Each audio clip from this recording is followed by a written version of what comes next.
तुम्हें कोई divorce papers पे साइन करने हैं तो मानो पहले तुमसे शादी करके जो मैंने गलती की थी मुझे मौका मिला, इसलिए तुम यहाँ और करना मेरा, क्योंकि मैं तुम्हारी जिंदगी में कभी वापस मैं आपके साथ मूव ऑन करने के लिए तैयार हूं। अच्छा अगर आपको मंजूर है। सीरियल ये रिश्ता क्या कहलाता है कि आने वाले एपिसोड होने वाले हैं सनसनीखेज। आने वाले एपिसोड में आप लोग देखने वाले हैं कि दोस्तों अरमान अबीरा से कहता है कि जो सालों पहले मैंने गलती की थी उससे अब निपटाने का टाइम आ गया है और मैंने अपनी गलती सुधार ली है, इसलिए 2 मिनट नहीं लगे मुझे डिवोर्स पेपर पर साइन करने में।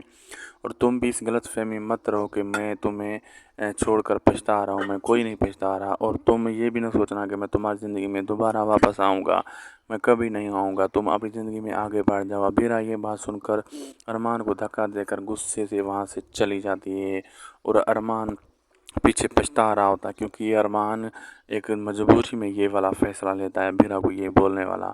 तो अबीरा जाकर अंजुमन से मिलते उसे कहती है कि मैं आपसे ज़िंदगी में आगे बढ़ने के लिए तैयार हूँ, क्या आप तैयार हैं? अगर आपको मंजूर है तो हाँ या ना मुझे बताएं।